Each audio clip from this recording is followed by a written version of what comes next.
Zata. Truth. It began long before us. We who now live our perfect and dull, endless lives. It began long before these moon palaces and body markets hurling around our golden sun. It began long before our light coil thinkers, our radiation wars, our oil smoke.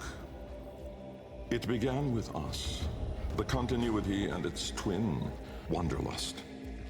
The need for unseen shores deep in our marrow. No judge, jester, queen, or king can escape this old blood. We are nomads, eternal. And when no ocean, mountain, or sky could contain us, our gaze hungered starward. Afar, they mocked us with their brittle light, winking and jeering like dangling iotons, forever out of reach, illuminating the truth. Immortal as we are, we die with the sun. That's where I come in.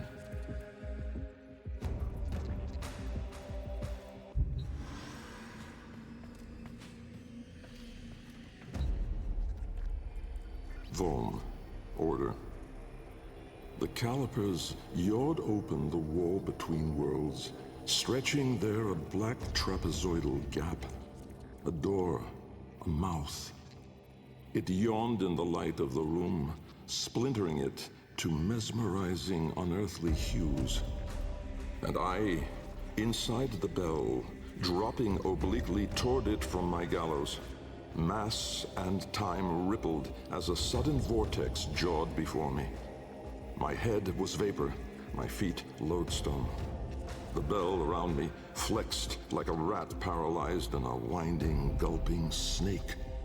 I faltered in the awe of it, stumbling against the ceraglass, and with that shifted the bell's path through the wall. It grazed the caliper membrane, the edge of the door. No worldly edge was as thin, as sharp as could split even light. As the bell faintly grazed it, the ceraglass was all at once rendered like strips of flesh by Dax's blade. My enclosure was beheaded in an instant, but still, I fell, sideways, into the void.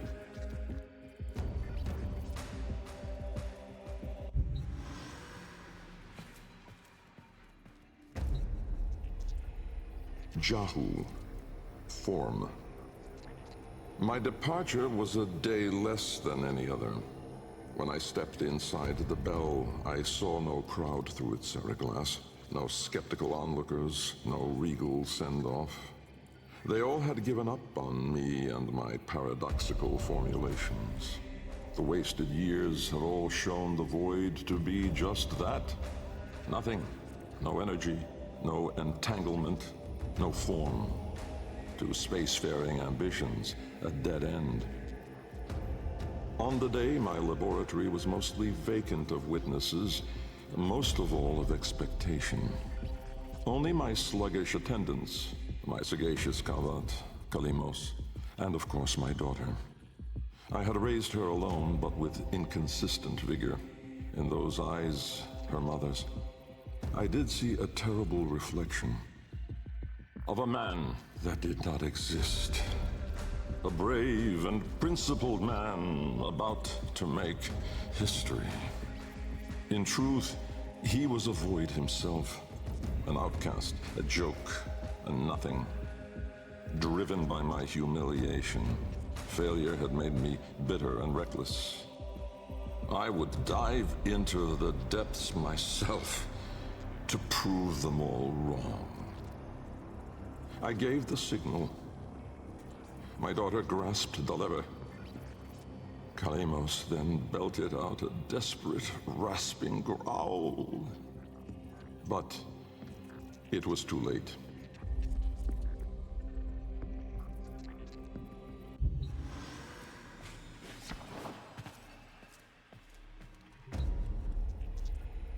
Thas. Chaos. Death was on me, I was certain. I was face down, eyes clenched, my heart pulsing the last of its seconds, and my lungs burning the last of its air. A sudden nostalgia gripped me. I grasped desperately for memory of a storm just past, the fumbling pitch of a child's song. Yet all these thoughts seemed to steal away from my mind like smoke through a vent. I would die empty. I then became aware of another sensation, physical, a web of pain, needles itching into my arm. At once I realized I was alive. Laying in the bill's shattered ceraglass, I groped the ground, warm stone, the floor of my laboratory. So, I had never left. And so, I had failed. Again. I heard a crunch alongside me. Someone stepping through the shattered glass. With great shame, I gasped and rose my head to face my daughter above me. But as I opened my eyes, it wasn't her. It was me.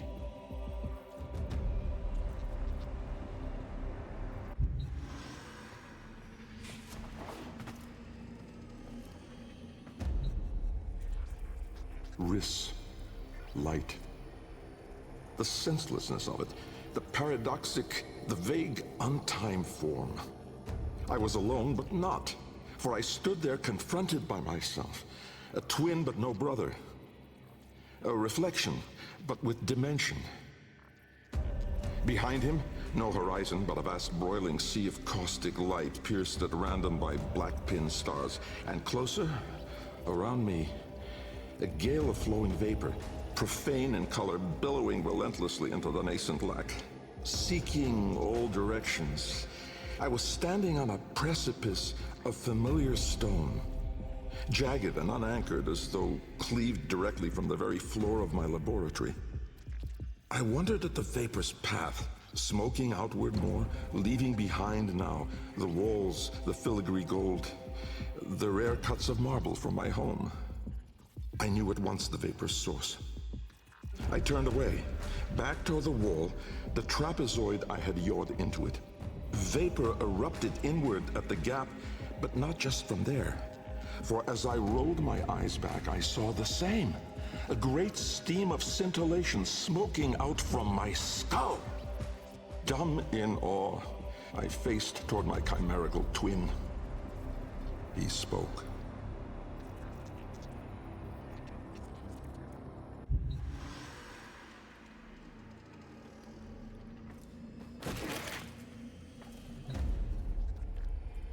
Kkhra, time.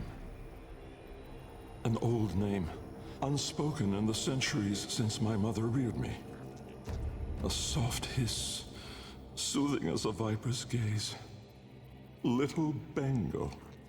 The other me reached out, offering his hand, gliding toward me without moving, as though the distance between us was now collapsing. A confusion, most euphoric, filled my mind. With the shred of wit that remained, I decided that I should run for my life. At once, crazed and frantic, I fled. But I made no forward progress. Instead, the world compressed ever more around me, as though I were an anchor pulling the shore to reach.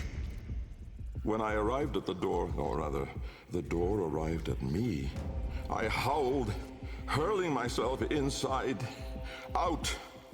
And then and there I was, lost and unlost, howling on the floor in harmony with my wretched Kalimos, lacerated in flesh and heart, scattered as the bell glass, spilling blood and stomach on the cold stone floor. But I sensed the other there, at the wall's breach behind me, reaching still. I screamed, but my voice was gone. Forever. I looked, but my eyes would never see again.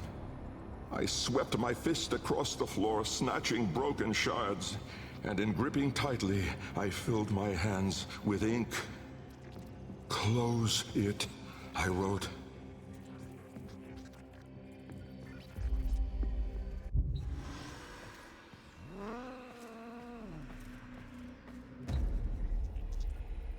Netra. decay. Time, to us, is all but conquered. Our sacred kuva moves us on to new skin. We numb to our daily, yearly trifles, and remedy those memories that bring lasting misery.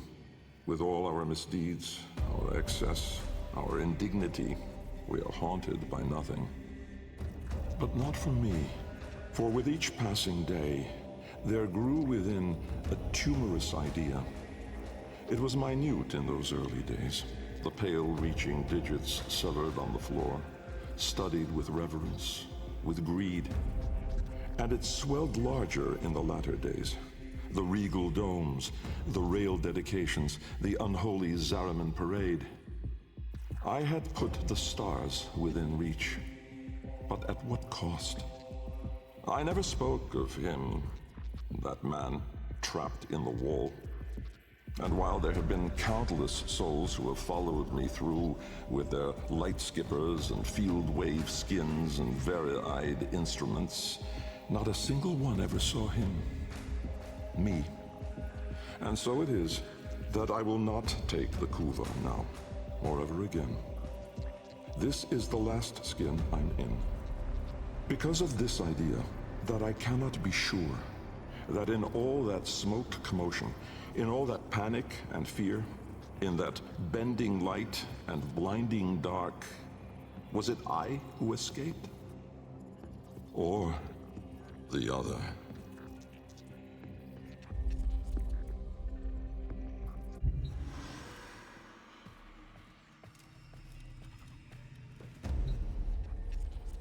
Lok, void.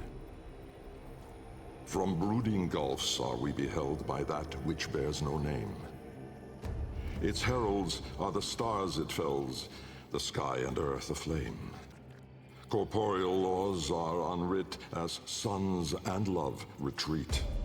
To cosmic madness, laws submit, though stalwart minds entreat. In luminous space, blackened stars they gaze, accuse, deny. Roiling, moaning, this realm of ours in madness lost shall die. Carrion hordes trill their profane accord with eldritch plans. To cosmic forms from tangent planes, we end as we began.